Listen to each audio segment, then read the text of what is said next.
Tout de suite en ouverture de ce journal, à l'Assemblée nationale, c'était la clôture de la session extraordinaire dirigée par le président Jean-François Ndongou.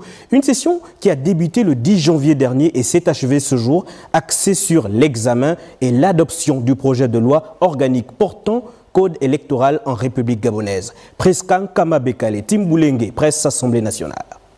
C'est en conformité avec les dispositions de l'article 43 de la Constitution du 26 mars 1991 que le président de l'Assemblée nationale de la transition, l'honorable Jean-François Ndongou, a présidé la cérémonie solennelle marquant la clôture de la session extraordinaire 2025 de cette institution, en présence du Premier ministre, chef du gouvernement Raymond Ndongsima et bien d'autres personnalités. Une session extraordinaire qui était consacrée essentiellement à l'examen et à l'adoption du projet de loi organique portant code électoral en République gabonaise. Ce texte, il est besoin de le souligner, vise à renforcer durablement la transparence, l'équité et la crédibilité du processus électoral et référendaire en République gabonaise.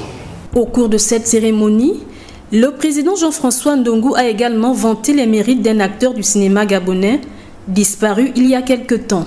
Je voudrais en marge rendre un hommage appuyé à l'acteur du cinéma Adrien James Prince de Capistra, plus connu sous le nom de scène Oncle Didi.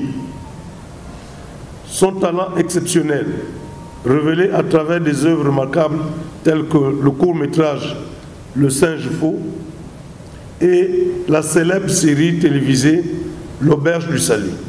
Poursuivant son propos, le président de l'Assemblée nationale s'est adressé au gouvernement. C'est l'occasion de féliciter chaleureusement son Excellence M. Raymond Ndongsima, Premier ministre, chef du gouvernement de la transition, pour sa reconduction, bénéficiant ainsi de la confiance renouvelée du président de la République, chef de l'État. Nos félicitations s'adressent aussi aux membres de votre gouvernement qui, à vos côtés, ont la lourde charge, non seulement de restaurer nos institutions, mais aussi d'apporter des réponses immédiates aux préoccupations urgentes de nos compatriotes. Au terme de cette session exceptionnelle, les honorables députés vont poursuivre leurs vacances d'intercession parlementaire, débutées le 31 décembre 2024. Et la cérémonie de clôture a vu la présence du Premier ministre Raymond Ndongsima ce matin au Sénat. Cédric Nzengelomas, Félix Moudibangoï, Franck Mangolo. Clap de fin pour ces 10 jours de session extraordinaire qui se seront eux aussi inscrits dans les annales de l'histoire de la transition au Gabon.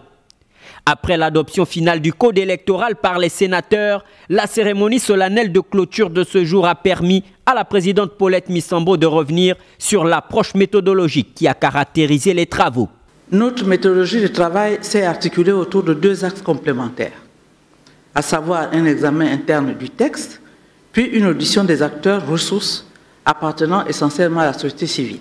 L'objectif étant d'appliquer le principe de l'inclusivité cher au président de la transition, président de la République, chef de l'État, et de rendre les débats plus féconds.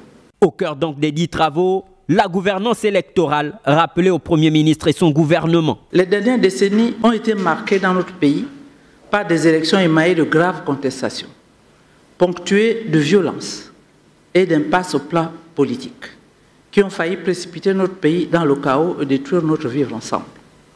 Pour éviter que de telles situations ne se reproduisent à l'avenir, un certain nombre de principes gouvernant les élections ont été clairement affirmés. L'accès équitable aux médias publics, la consécration du fichier biométrique, la moralisation de la vie publique à travers le plafonnement des dépenses de campagne sont autant d'éléments consolidés à travers le nouveau cadre législatif destiné aux élections.